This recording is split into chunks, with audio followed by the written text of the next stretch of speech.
네, 영화 ET의 OST가 저의 첫 코너 시그널이죠. 근데 시그널 폴더가 다 이제 없어져서 방송할 때마다 입력을 해야 되는데, 제가 순간 착각을 해서 시그널을 준비를 했다고 생각을 했는데, 아까 못했어요. 그래서 지금 노래 나오는데, 그동안 부랴부랴 찾아서 했는데, 평소에 제가 쓰는 그 잔잔한 OST가 아니라 다른 OST가 나와서 굉장히 좀 당황했습니다. 오늘 처음 방송 시작할 때부터 왜 이렇게 당황의 연속이 이어지는지. 그래도 뭐 한 두 시간 동안 여러분들과 함께 할 텐데 당황스러움이 이제는 편안함이 되도록 다시 으쌰으쌰 달려가 봐야겠죠. 네.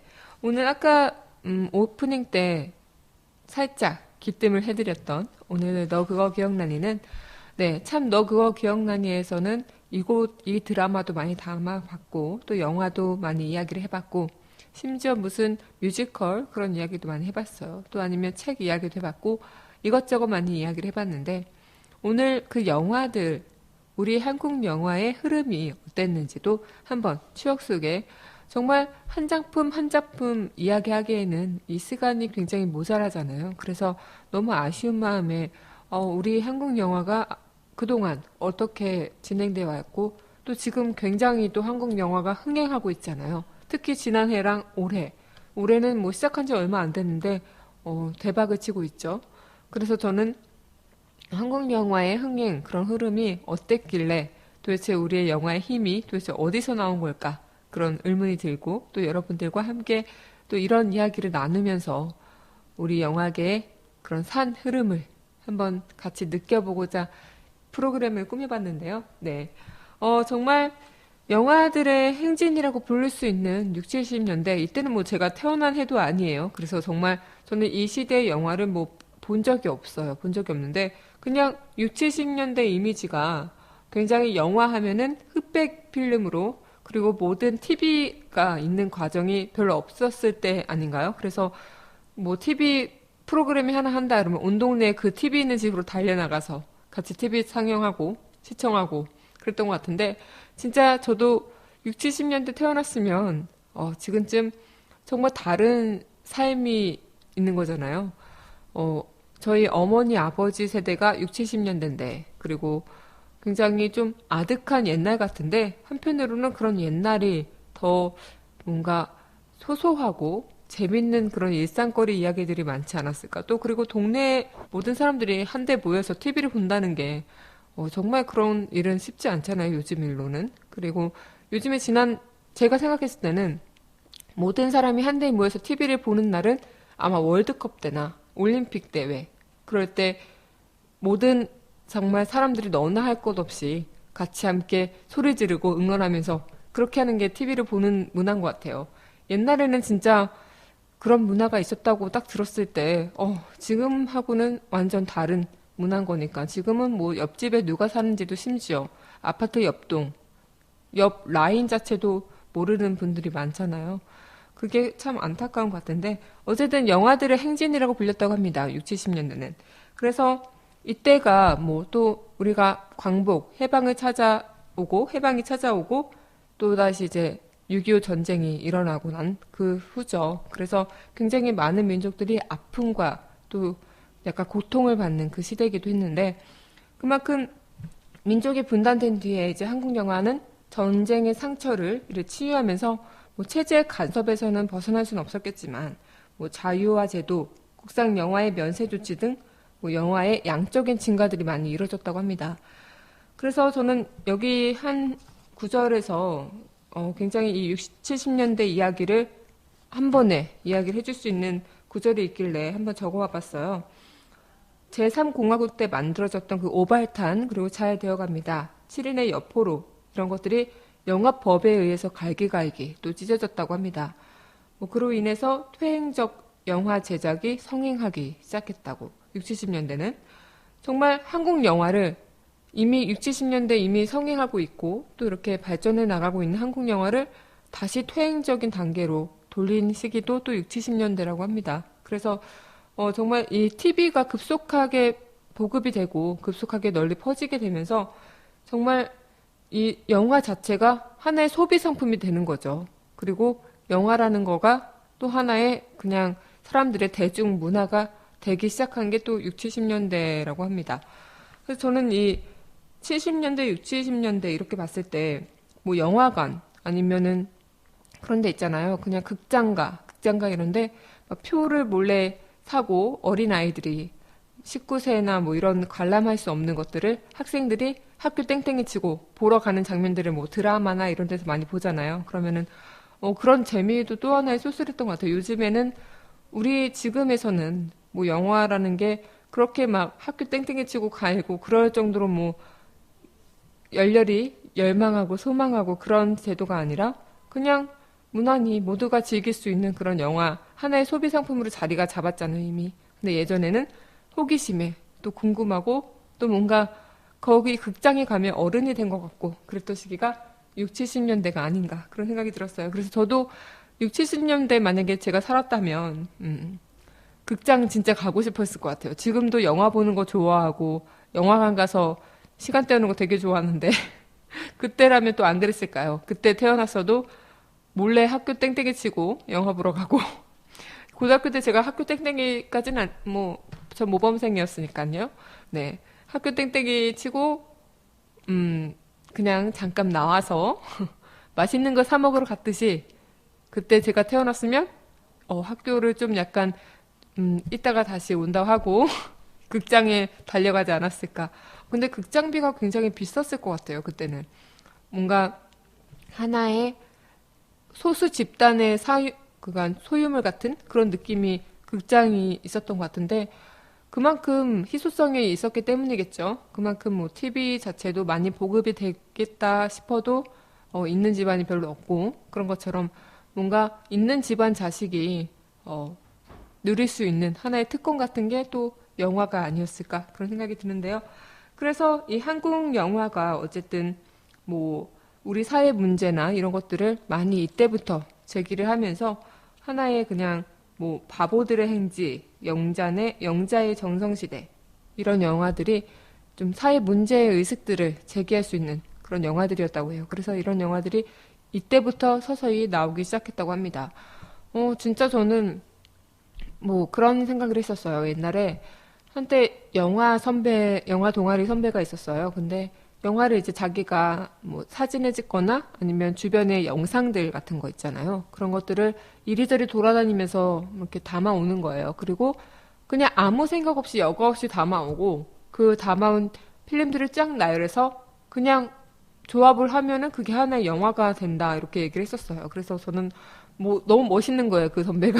그래서 저도 뭐 하게 되면 그렇게 될 줄 알고. 제가 근데 사진을 진짜 못 찍거든요. 제가 뭐 사진 자체는 소질이 없는 것 같아요. 사람이 뭐 딱 타고난 그런 선천적인 재능 같은 게 몇 가지가 있는 것 같은데 저는 사진 찍는 재능은 정말 안 주셨을 것 같습니다. 안 주신 것 같아요. 그래서 뭐 사진은 진짜 못 찍는데 그래서 제가 사진 찍히는 것도 별로 안 좋아하나? 셀카 같은 것도 잘 안 찍고요. 어쨌든 사진기랑 별로 안 친합니다. 그래서 사진을 이제 근데 신기한 게 또 사진 그런 기 있잖아요. 기종. 그런 거엔 되게 또 욕심이 많아요. 그냥 허영심이죠. 네, 찍지도 못하면서 괜히 갖고 있고 싶고. 어쨌든 이런 영화 이야기 하다가 지금 또 사진기 이야기로 빠졌는데 정말 저가 그래서 그 선배 얘기를 듣고 사진을 막 이리저리 찍으러 다녔는데 딱 그런 게 있더라고. 우연의 일치처럼 뭔가 내가 원하는 그런 모습의 그런 상과 딱 사진을 찍었을 때 그 모습이 딱 나올 때가 있더라고요. 사진을 못 찍는 저라도 그런 게 나왔을 때 이런 것들을 한편의 영화로 만들면 참 재밌겠다라는 생각을 했는데 뭐 그냥 생각만 하고 만들어 보진 않았습니다. 네. 진짜 뭐 그런데 굉장히 그 6, 70년대 이야기가 어쨌든 TV 앞으로 많은 대중들을 불러 모았던 그런 TV를 하나의 그런 보급되기 시작했던 그 시대에서 영화가 소비 상품으로 이렇게 되면서 이제 영화가 80년대로 넘어오면서는 어떻게 보면 80년이 되면서 굉장히 좀 민주화 과정이 험악해져 갔잖아요. 광주화 민주 운동도 있었고 그러면서 이 영화 운동에 대한 진지한 고민들이 함께 이어졌다고 합니다. 그래서 이 영화 자체가 그냥 우리가 일상 살아가는 길, 도로들 있잖아요. 그런 도로에서도 영화는 만들어졌고 꾸준히 쉬지 않았다는 그 시대가 80년대라고 이렇게 나와 있는데 정말 이 우리 현실에 대해서 우리가 지금 자유롭지 못하고 구속받고 있는 이 현실에 대해서 영화인들은 이 영화를 통해서 그 현실에 대한 문제를 제기해야겠다 이런 생각들도 들겠고 또 그리고 이 영화와 함께 영화 운동에 대한 그런 진지한 고민을 했던 시기가 이제 80년대라고 하죠. 60, 70년대는 뭔가 영화의 그런 뭐 TV 보급과 함께 소비 상품으로 약간 영화가 자리 잡기 시작했다면 80년대는 약간 영화로 인해서 사회 문제 제기나 아니면 뭔가 진지한 그런 고민을 할 수 있는 그런 시대로 접어들었다는 거죠. 그만큼 영화인들의 의식도 많이 높아졌다고 볼 수 있는데 진짜 저는 그 80년대 태어났잖아요. 80년대 태어났는데 이 80년대 영화를 가진 그런 배경을 가진 영화 중에서 저도 뭐 많이 들어봤던 것도 있었어요. 뭐 그때 어떤 거죠? 그 5월의 노래인가요? 파랑새 이런 것들은 좀 몇 번 들어보긴 했었어요. 그래서 굉장히 좀 보지 못했는데 그래도 내가 태어났던 시대를 떠나서 이 영화 파랑새나 뭐 5월의 그런 노래 이런 노래를 들어봤을 때 그냥 어디서 많이 들어봤는데 이런 영화였거든요. 그랬는데 이런 것들이 어쨌든 80년대 영화 자체가 좀 역사적인 배경을 많이 담은 영화들이 주로 많았다고 합니다. 그래서 솔직히 역사적인 배경을 담았다고 하면 굉장히 좀 진부할 것 같고 좀 뭐랄까요? 그냥 답답할 것 같고 이미 현실 자체도 답답한데 기분 풀려 스트레스 풀려고 영화를 보러 갔는데 영화에서 똑같은 그 현실 얘기를 하고 있는 거예요. 그럼 막 짜증 나고 그런 것 같아요. 그런데 한편으로는 이 영화로 인해서 뭔가 좀 이 현실에 대해서 다시 한번 망각하지 말고 깨우칠 수 있는 그런 계기가 영화로 이어진 게 아닌가 그런 생각이 드는데요. 진짜 뭐 80년대를 대표하는 그런 작가들이 어쨌든 젊은 영화가들이 그렇게 좀 사회적인 이야기를 하면서 약진하기 시작했던 게 또 80년대라고 하는데 이 한국 영화에 부정적인 그런 영향을 줬던 것도 또 멜로 에로티시즘 영화들 이런 게 양상이 되는 시기도 80년대라고 합니다. 하지만 또 한편으로는 정말 다른 사회 문제의식 또 사회적 비판 내용을 담고 있는 영화도 80년대 많이 생산이 됐다고 하죠. 굉장히 뭔가 생각 없이 보고 시각적으로 즐거운 영화와 뭔가 생각을 진지하게 할 수 있고 내 자신에 대한 성찰을 진지하게 할 수 있는 영화가 동시대에 같이 많이 양산이 되면서 그렇게 그때 이 시기에 더 많이 퍼져 있었다고 하는데 굉장히 좀 다르잖아요. 뭔가 흑과 백이 공존하지만 둘 다 잘 나가는 둘 다 선호하는 층들이 많고 둘 다 많이 보급되고 그런 것들이 좀 신기한 것 같아요. 사람이 뭐든지 선과 악도 그렇고 흑과 백도 그렇고 그냥 뭐 우리 사회가 살고 있는 이 시간 지금 이 시간조차도 많은 것들이 공존하고 있는 것 같아요. 나와 전혀 다른 사람, 나와 전혀 다른 생각을 하고 있는 사람, 그 사람조차도 지금 같은 공간에 있을 수도 있고 불과 몇백 미터 안 떨어져 있을 수도 있잖아요. 그런 것처럼 뭐 이 시대에 따라서 뭐 이것 따라서 뭔가 구분을 지을 수 있겠지만 그 양상은 딱 그렇게 뭐가 뭐다 이렇게 구분을 짓기가 힘든 게 또 하나의 영화가 아닐까 싶은데 이때는 뭐 대학교 자체에서도 영화 자체가 많이 만들어졌었대요. 뭐 서울대에서는 얄라셩 그리고 한양대에서는 소나기 이화여대 누에 이런 것들이 만들어지면서 영화 운동에 대한 그런 새로운 이론 그리고 투쟁의 무기로서 영화를 좀 생산을 했다고 합니다. 그 이유 자체가 아까 얘기했던 것처럼 이 답답한 현실에 대한 저항이 영화로 이렇게 표출이 된 게 아닌가 그런 생각이 드는데 진짜 솔직히 저는 그렇게 생각해요. 80년대 영화를 제가 뭐 다 보진 않았지만 다 볼 수도 없고 또 앞으로 많이 봐야 할 것도 많지만 이 80년대 영화가 어쨌든 우리 한 역사의 이야기를 담아내는 영화인 거잖아요. 그러니까 우리 지금의 한국 영화를 이해하려면 이 80년대 영화를 이해를 하면 더 이해하기 쉽지 않을까. 그리고 흥분했어요. 우리 지금 한국의 현지소를 파악하기 위해서는 지난 역사를 담은 80년대 영화를 이해해야 되지 않을까. 그런 생각이 좀 드는데 그만큼 뭐 80년대라고 할 수 있지만 어떤 세대보다도 이때가 제일 격변기 세대였고 정말 많은 그런 시간들의 흐름이 담겨져 있던 시기가 아닐까 그런 생각이 듭니다. 뭐 저는 80년대 후반생인데요. 어디 뭐 나이 뭐 아시는 분들도 많을 테지만 정확히 80 몇 년생이라고 꼭 집어 얘기는 못 드리겠고요. 80 몇 년생인데요. 네, 진짜 제가 어쨌든 애기였을 때는 88 올림픽도 했었고 뭐 그런 시대들이 있었던 거잖아요.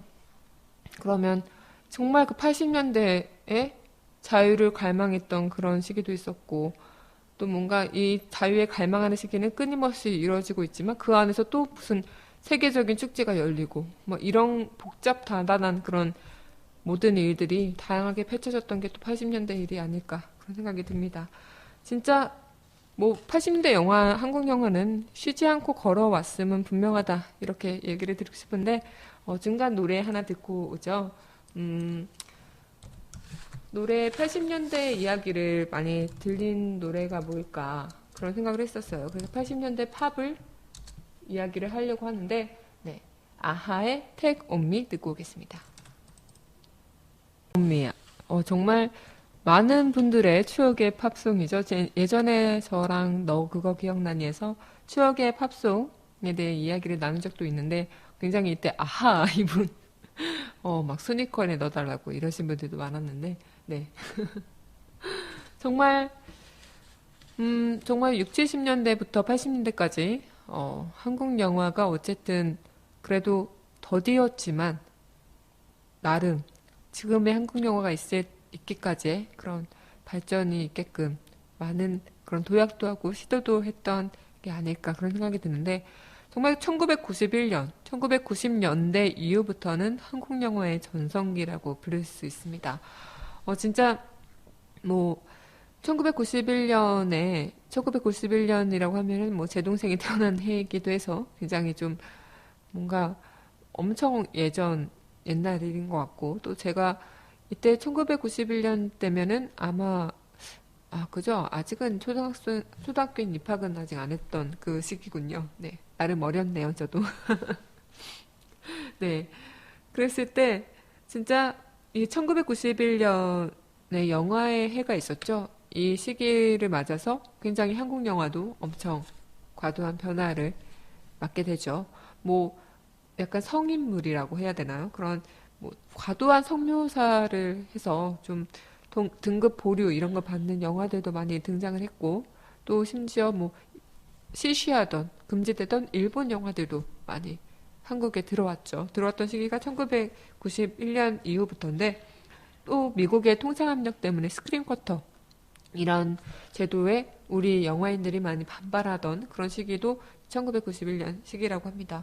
그만큼 이제 이 시기 되면서 아마 뭐 복합 상영관이라고 불리죠. 지금의 뭐 CXX 아니면 매 XXX 이런 대형 영화사들이 있기까지의 그 처음에 복합 상영관이 들어섰던 그런 시대이기도 한 거죠. 굉장히 저는 기억이 나는 게 초등학교 아마 3학년 때인가요? 그때 저희 동네에 뭐 라마시네마라는 영화관이 있었어요. 거기서 저희 가족, 그때는 딱 영화 상영관에 2관밖에 없었어요. 1관, 2관. 그때 뭐 지금의 대형 그런 복합 상영관 있기 전에 그냥 조그마한 극장들 있잖아요. 지금의 뭐 서울극장 이런 것처럼 단성사 이런 것처럼 옛날에 저희 동네도 이제 그 라마시네마라는 데가 있었는데 굉장히 정말 많이 붐볐어요. 사람들 주말마다. 그리고 저희 가족끼리 아빠, 엄마, 저랑 동생 이렇게 영화 보러 막 주말에 가고 그랬었는데 굉장히 저는 그때 그 시대가 더 좋은 것 같아요. 지금 물론 대형 복합 영화관들이 생기면서 뭐 서비스나 아니면 혜택 같은 거 아니면 더 뭔가 편하고 뭐 4D, 뭐 3D, IMAX 뭐 이런 다양한 신기술로 그런 관람객들을 압도하고 또 현란한 상영 기술로 그런 게 더 재미를 주긴 하겠지만 저는 예전에 그런 작은 상영관에서 뭐 소형 그런 영화관에서 그냥 쏠쏠하게 보는 재미가 더했던 것 같아요. 물론 그게 어렸을 때밖에 겪지 못해가지고 좀 아쉬운 면이 없지 않아 있는데 그래서 저는 고등학교 때까지 그래도 대학교 1학년 때까지인가요? 그래도 그 단성사가 있었어요. 그래서 단성사랑 서울 영화, 서울 극장 이런 게 있어서 서울로 일부러 친구들이랑 와서 영화 그런 데서 보고 그러긴 했었는데 이제는 뭐 거의 다 없어졌죠. 뭐 웬만한 수도권에는 뭐 다 대형 그런 복합 상영관이 들어섰던 것 같아요. 들어선 것 같아요. 그래서 지금은 뭐 소형 영화관은 뭐 눈을 씻고 찾아봐도 찾아볼 수 없는 그런 희귀한 존재가 됐는데 아마 그죠? 뭐 지방에 내려가도 물론 별반 다를 것 같진 않아요. 제가 예전에 뭐 부산을 놀러 가도 부산 극장이나 이런 극장들을 좀 찾아볼 수가 없더라고요. 거의 뭐 대형 극장들을 많이 찾아볼 수 있어도 부산도 뭐 제2의 도시니까 나름 엄청 큰 도시니까 그럴 수 있다 쳐도 조그마한 그런 곳도 뭐 물론 마찬가지라고 하는 것 같더라고요. 그래서 굉장히 그런 게 좀 아쉬운 것 같은데 그만큼 1990년대 그런 시대의 영화는 저한테도 많이 애착이 갔던 그 시기입니다. 이때 제가 이제 뭐 초등학교 때이긴 했지만 나름 부모님들과 함께 동생과 함께 작은 상영관으로 영화를 보러 가면서 영화라는 존재를 처음 알게 된 때도 이때였죠. 네. 뭐 딱히 영화에 대한 관심이 있어서 영화 감독을 하겠다, 뭐 영화 제작자를 하겠다 이런 꿈은 갖진 않았어요. 영화 배우? 뭐 아유 그런 꿈은 절대 갖지 않았는데 그냥 영화가 좋았어요. 영화 보는 거 좋았고 또 저희 어머니가 이제 음악을 하시니까 또 그냥 괜히 그런 것들 있잖아요. 뭐 괜히 뭐 피를 물려받아서 내가 예술이나 문화 쪽에 좀 약간 소질이 있어야 되지 않나 이런 강박감 그런 것 때문에 좀 나름 문화적인 그런 것들을 많이 찾아 헤맸던 것 같아요. 근데 그때 영화를 보는 게 가장 저한테는 스트레스 해소였던 것 같아요. 그리고 제가 솔직히 말하자면 만화책 같은 것도 저 고등학교 때 들어와서 봤어요. 네. 오히려 초등학교 때나 중학교 때, 중3 때부터 봤구나. 네. 그때 짱이라는 만화책을 시작으로 만화에 푹 빠졌죠. 네. 현상태 나오는, 아직도 주인공 이름 기억나요? 아무튼 그랬는데, 진짜, 영화를 먼저, 뭐, 남들 만화, 아니면, 뭐, 물론 만화 영화 같은 건 많이 봤죠. 만화, 그런, TV에서 나오는 그런 것들 많이 봤는데, 영화를 딱 먼저 보면서 그냥 뭔가 이 스트레스 해소를 영화로 풀었던 게 그때부터인 것 같습니다. 지금도 가끔 요즘엔 좀 시간이 안 나서 많이 못하고 있는데 가끔 그냥 좀 기분 별로고 그러면 혼자 영화 보러 많이 가거든요. 그래서 혼자 영화표 끊고 근데 처음 제가 영화를 처음 혼자 보게 된 게 그 영화였어요. 트로이였어요. 트로이가 아니죠. 300. 네. 그 완전 좋은 그 스파르타 군단들이 나오는 그 영화 있잖아요. 그래서 그 300을 처음 봤는데 진짜 그때가 제가 어떤 시험을 치르고 나오는 길이었는데 그냥 집에 가기가 되게 기분이 별론 거예요. 시험을 망한 것 같아가지고 그래서 굉장히 그때 고등학교 때 대학교 때였나? 기억도 안 나네요. 그래서 그때 한번 그냥 영화 볼까 이러다가 이제 혼자 처음으로 보러 갔는데 딱 그 300이란 영화가 어쨌든 혼자 보는 것보다는 친구들이랑 주로 보러 오는 사람들이 많잖아요. 뭐 독립영화나 이런 것도 아니고 굉장히 막 스펙타클하고 엄청 웅장하잖아요. 근데 저는 어쨌든 그냥 오늘 아니면 못 볼 것 같고 꼭 봐야 되겠는 거예요. 오늘 꼭 봐야 되겠는 그런 날들이 있잖아요. 그래서 과감히 보러 갔어요. 그리고 처음 혼자 보는 거니까 나름 떨리더라고요. 좀 막 표 하나 주세요. 막 괜히 창피하고. 근데 보러 갔는데 또 하필이면 그 자리가 너무 다 차서 그 딱 가운데 껴서 보게 됐는데 다 커플들 사이에 껴서 보게 된 거예요. 그래서 그래 그러면서 막 팝콘 먹으면서 혼자 봤는데 그때 처음 뭐 300을 처음 보긴 한 거겠지만 굉장히 영화에 혼자 보는 그 재미에 푹 빠졌었어요. 갑자기. 그러면서 이 영화를 보면 약간 스트레스가 해소되는 그런 습관들과 행동들과 나중에 좀 커서도 좀 약간 기분이 좀 울적하거나 그러면 혼자 영화를 심야나 이렇게 보러 가는 경우가 종종 생겼죠. 네. 그래서 진짜 뭔가 되게 혼자 이렇게 영화 보면 더 좋은 게 뭐냐면 옆에 사람이랑 같이 보거나 뭐 친구도 같이 보면 물론 그 영화를 보면서 같이 즐기고 같이 공감하고 또 영화 끝나고 나면 같이 그 영화에 대해서 이야기 나누고 서로의 생각 듣고 그럴 수는 있죠. 근데 혼자 보게 되면 굉장히 그 장면 하나하나 대사 하나하나에 그 엄청 집중을 하게 돼요. 그러니까 그 끝나고 나서도 그 여운이 엄청 길게 느껴지거든요. 그래서 정말 그때 제가 또 혼자 보면서 굉장히 좀 울적했던 게 뭐였냐면은 일본 영화였는데 제목이 잘 기억이 안 나는데 그 치매 할머니, 어머니, 시어머니를 모시고 사는 그런 며느리의 이야기였는데 그 이야기 보면서 혼자 막 제가 그 며느리가 된 것 같은 그 기분을 혼자 느끼고 왔던 굉장히 그 여운이 엄청 많이 전달되더라고요. 혼자 보게 되면. 네, 그랬습니다. 90년대 이야기하다가 또 이렇게 됐는데 90년대 이야기가 왜 이렇게 저한테 많이 좀 자극이 되냐면 이때 처음 영화를 많이 보게 됐고 또 가족들과 함께 영화를 보러 가면서 정말 영화의 그 재미를 다시 느끼게 된 거고 새롭게 영화라는 그 문화를 알게 되면서 풍덩 빠졌던 시기가 저한테는 90년대였어요. 그래가지고 또 90년대 초반에 그런 게 있잖아요. 영화가의 세대 교체가 이루어졌던 시기라고도 해요. 그래서 정말 뭐 신인 감독부터 해서 다양한 소재들, 다양한 등장들, 이런 것들, 배경들, 이런 것들 막 시도가 되면서 엄청 그 영화계의 새로운 활력이 됐던 시기도 90년대죠. 그리고 이 90년대 초반에 임광택 감독의 그 장군의 아들, 굉장히 카리스마 있는 네, 이 장군의 아들이 엄청 흥행을 했죠. 이 흥행을 하게 되면서 이제 점점 한국 영화도 하나의 신드롬의 바람을 일으키게 된 것 같습니다. 그래서 이 장군의 아들부터 해서 뭐 박광수 감독의 그들도 우리처럼 그리고 또 장선우 감독의 우묵뱀이의 사랑, 신승수 감독의 숫다 이게 이제 해외 영화제에 출품하기도 됐는데 정말 저는 뭐 여기서 임권택 감독의 장군의 아들 말고는 본 영화가 없어요. 없는데 특히 추천이 많이 받았던 게 박간수 감독의 그대도 우리처럼 이 영화가 정말 사회성 짙은 그런 작품으로 많이 평가가 되고 있다고 해요. 그래서 80년대 그런 사회 비판적인 영화들이 어쨌든 90년대도 많이 이어지고 있었다. 이거를 많이 보여준 게 아닌가 그런 생각이 들죠. 그리고 92년도에 이 영화는 뭐 많이 유명하죠. 박종원 감독의 우리들의 일그러진 영웅들. 네.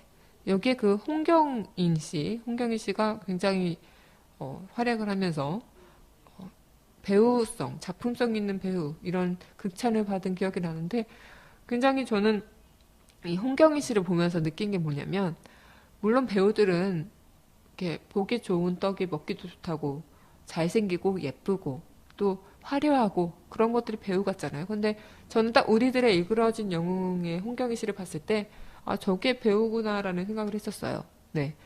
그 홍경희 씨의 그 눈빛 하나하나가 굉장히 자신이 뭘 말해줘야 되겠다라는 거를 너무 잘 아는 그런 느낌이더라고요. 그래서 저는 이 우리들의 일그러진 영웅들을 봤을 때 홍경희 씨밖에 기억이 잘 안 나는 네, 그랬습니다.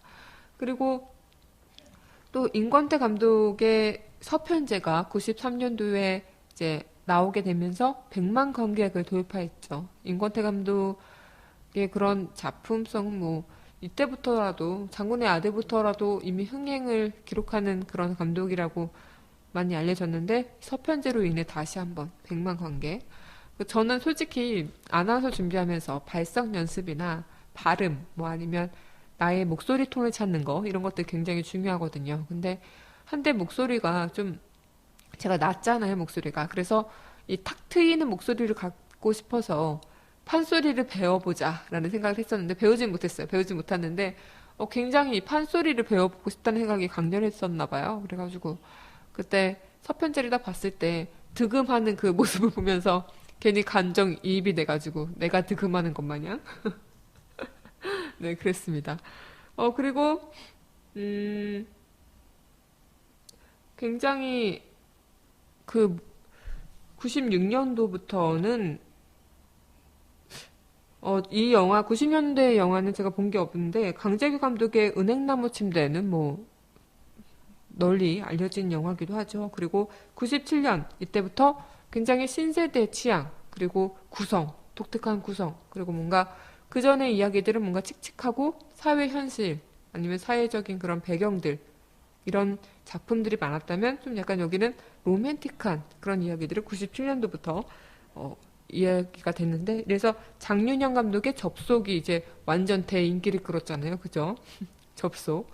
그리고 이 접속 이후로 98년도에는 아름다운 영상미를 보여줬다고 극찬을 받았죠. 네, 이광무 감독의 아름다운 시절이 선보였던 그런 시기이기도 합니다.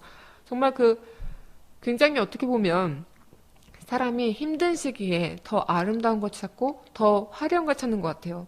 이때 97, 8년도, 9년도는 IMF 시대였잖아요. 그러니까 더 뭔가 많은 우리 한국의 절체절명의 위기인 순간이었던 그 시기에 영화에서는 우리 삶이 그렇게만은 힘들지 않다라는 걸 보여주려고 하는 건지, 아름다운 영상미와 아름다운 이야기, 또 사랑스러운 그런 로맨틱한 이야기들이 많이 또 나온 게 아닌가, 그런 생각 그냥 개인적으로 해봤었어요. 그리고 정말 이제 대박을 치게 됐죠. 한국 영화가 99년도에 블록버스터, 한국의 블록버스터 영화만큼 유명했던 영화는 바로 시리. 네. 지금의 한석규 씨가 시리에서도 굉장히 244만 관객을 동원한 공신이기도 하고, 지금 뭐 요 근래 나온 베를린 영화에서도 국정원 역할을 톡톡히 해냈잖아요.